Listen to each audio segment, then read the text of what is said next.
ওং নমো ভগবতে বাসুদেবায়। জয় শ্রীকৃষ্ণ। রাধে রাধে। বন্ধুরা, আজ 8ই জ্যৈষ্ঠ 22শে মে বুধবার। আজকের দিনে ভগবান বিষ্ণু তার চতুর্থ অবতার নৃসিংহদেব বা নরসিংহ রূপে আবির্ভূত হয়েছিলেন। শাস্ত্র অনুসারে হিরণ্যকশিপুকে হত্যা করার জন্য ভগবান বিষ্ণু এই নরসিংহ রূপে এই ধরাধামে আবির্ভূত হয়েছিলেন।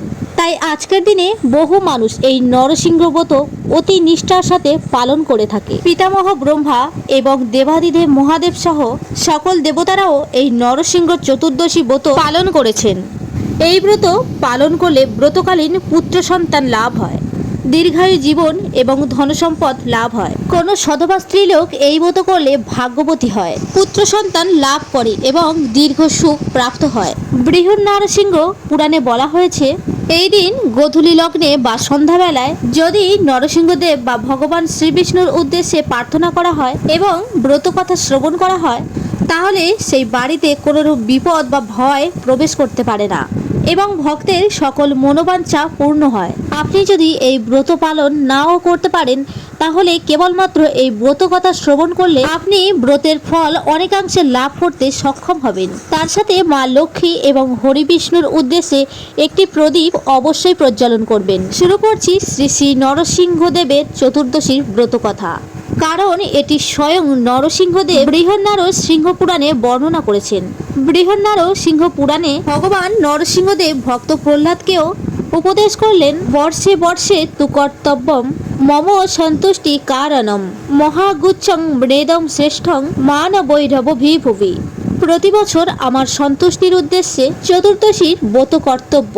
জন্ম মৃত্যুময় সংসারময় ভীত মানুষ এই পরম গোপনীয় ও শ্রেষ্ঠ ব্রত পালন করবে। কোনো এক সময় প্রভু নরসিংহদেব তার প্রিয় ভক্ত প্রহ্লাদকে বললেন, হে ভক্তবৎ প্রহ্লাদ, বৈশাখ মাসের শুক্লপক্ষে চতুর্দশী তিথিতে নৃসিংহ চতুর্দশীর ব্রত পালন করলে আমি অত্যন্ত আনন্দিত হই।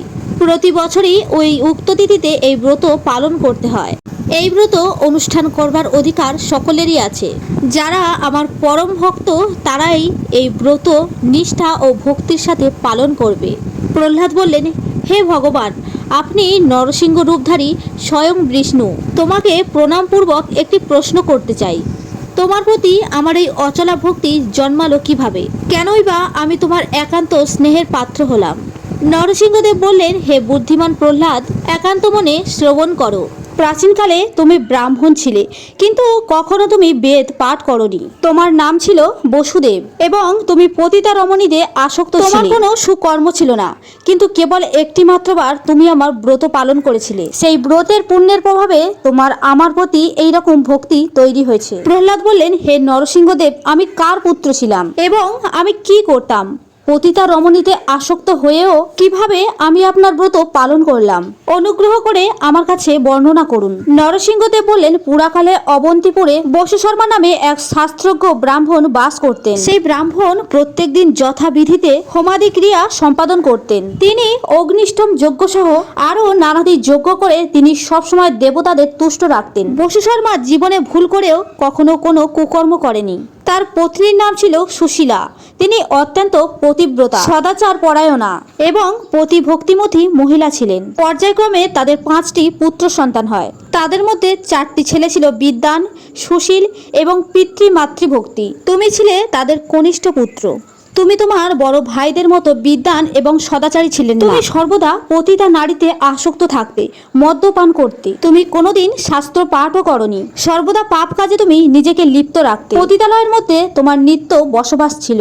একদিন বনের মধ্যে তুমিও ও তোমার অনুরাগিনী বান্ধবী বেড়াতে গিয়েছিলে। তোমরা ভেবেছিলে দিনটা বেশ ভালোই কাটবে, কিন্তু তোমাদের নিজেদের চরিত্রের বিষয়ে কোনো রকমের ঝগড়া বেঁধে যায়। তোমাদের মধ্যে মনোমালিন্যের কারণে তোমরা দুজনে আলাদা হয়ে একটি স্থানে এসে বসেছিলে। সেখানে তুমি ধ্বংসাবশেষের মতো কিছু ইট পাথর ভেঙেছিলে। সেই নির্জন স্থানে আলাদাভাবে উপবেশন করে তোমরা দুজনেই কাঁদছিলে আপন ভাবে। ঝগড়ার কারণে তোমরা সারাদিন অনাহারী ছিলে, এমনকি জলও পর্যন্ত পান করনি। এমনকি তোমরা সারা রাতও জেগেছিলে।